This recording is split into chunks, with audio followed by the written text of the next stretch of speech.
আমরা হিন্দু, মুসলমান, বৌদ্ধ, খ্রিস্টান সকলে মিলে আমাদের এই সমাজকে একটা ন্যায় ভিত্তিক ইনসাফের সমাজ গড়ে তুলতে চাই, যে সমাজে একসাথে থাকবে হিন্দু ভাই, আরেক হাতে থাকবে মুসলমান ভাই, আরেক হাতে থাকবে খ্রিস্টান ভাই, সকলে মিলে সম্প্রীতির মেল বন্ধনে আগামীর দুর্গাপুর এবং কলমাকান্দা গড়ে তুলতে চাই।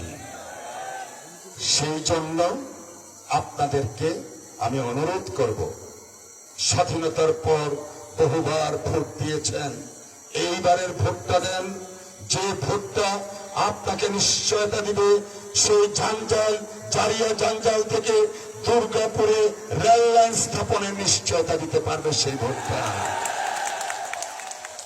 এইবারের ভোট নিশ্চয়তা দিতে পারবে আমাদের দুর্গাপুর সহ কলমাকান্দার বর্ডার বেল্টকে নিয়ে একটা উন্নত এবং ভালো পর্যটন নগরী গড়ে তোলার জন্য ইনশাআল্লাহ। আপনার এই ভোট নিশ্চয়তা দিতে পারবে আমাদের এই শিবগঞ্জ তেরিবাজারের একটা দৃষ্টিনন্দন ব্রিজের নিশ্চয়তা দিতে পারবে। তারপরে আরো তো রোড, ব্রিজ, কালভার্ট রয়েছে। আমি একটাবার বলেছি যে আমি কলমাকান্দা দুর্গাপুরের 15টা ইউনিয়ন 2-3 বার করে ঘুরেছি। ধুলায় কিন্তু গোসল করছি কয়েকবার, পানিতে না, ধুলা দিয়া গোসল করছি কয়বার। ধুলার ধুলা, রাস্তা নেই, ঘাট নেই। আমার ছোট ছোট শিশুরা, বাচ্চারা স্কুলে যেতে পারে না, স্কুলের উন্নত পরিবেশ নেই, মাদ্রাসায় যেতে পারে না, নেটওয়ার্কিং নেই।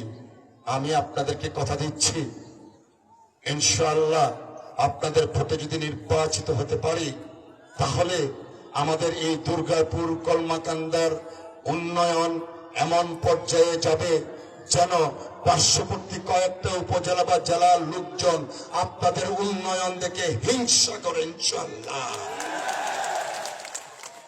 আমার নেতাকর্মী সহ আমি একটা কথা সবসময় বলি, আমরা কথায় নয় কাজে বিশ্বাসী।